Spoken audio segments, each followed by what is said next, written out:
The true secret behind Ipob proscription revealed.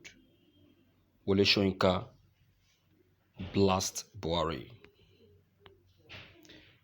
Nobel laureate Wole Soyinka has said that leadership of the Miyetti Allah should have been arrested before the proscription of the indigenous people of Biafra and Ipob. Soyinka said this during an interview with BBC Pidgin published on Monday while speaking on the response of the Nigerian government to secessionist agitations in the southern region of Nigeria. When asked about sentiments shared among some Nigerians that the federal government has prompted to clamp down on secessionist activists than banditry, Soyinka said they were right to say that there had been an unbalanced, unequal, irregular approach to security enforcement in Nigeria. Miyetti Allah should have been arrested ages ago, long before Buhari declared Ipob a Boko organization, Soyinka said. The Nobel laureate said a state governor had passed a law banning open grazing, but the leadership of Miyetti Allah threatened him and carried out their threat, but they were never questioned. He also urged the Nigerian government to stop pursuing and apologize to a Yoruba Nation campaigner, Sunday Adeyemo, popularly known as Sunday Igboho. Soyinka further said the Nigerian government would be embarrassed if Igboho was made to stand trial in court because the former acted in a criminal fashion by invading his residence. My advice is not so much to Igbo but to the government. They should stop pursuing this person as a criminal because they, government, have begun by acting in a criminal fashion against him. If and when Igbo comes to trial, I bet the government will be very embarrassed.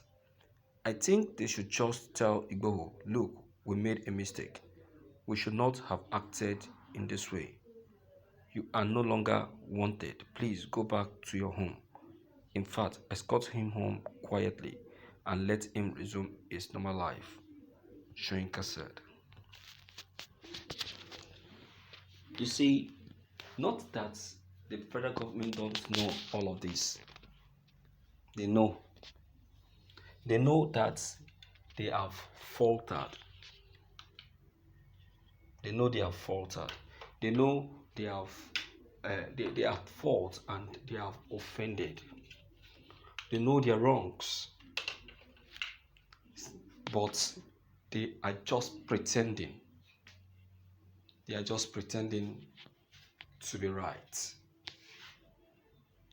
They are just putting up a pretentious look. Same goes to Nnamdi Kanu's case. They know that the attitude they put up in the abduction of Nnamdi Kanu is a criminal one. The world is aware of it. For America to intervene and speak of it and say it is unlawful, know that it is. Do you understand? And they themselves have owned up too. So they are just putting up a pretentious look. It's a pretentious thing they are just putting up. Not that they don't know. Shesi. So, Nigeria is a country that is filled up with greedy and self-centered kind of human being. The people who only know about themselves and not about the people they are leading. So they will definitely want to satisfy their personal wants. So that is why you see that even while they have offended Sunday Igboho, they still pretend as if they know nothing. And they still pretend as if they are still going after him. What Soyinka have said is the truth. Because the federal government would have embarrassed themselves had it been they end up taking Sunday Igboho to court? Who erred? Who offended? It is the federal government. They are the one that took him. They are the one that invaded his home. They invaded his home. They robbed him. They set his home on fire. They did a lot of things. Yet the young man still didn't do anything. And they're still claiming going after him. Same still goes to Nnamdi Kanu. They are the one that arrested him, abducted him unlawfully, tortured him, denied him of his rights. My dear, that is why on the 26th of July's trial is going to be very much laughable. The federal government are going to be very much laughable. Just like what Soyinka said concerning Sunday Igboho, that is what is going to happen to the federal government. They will be embarrassed. So seriously. Because nobody will see all that has happened, this that has just happened to Nnamdi Kanu, and say that Nnamdi Kanu is at fault. Nobody. Never.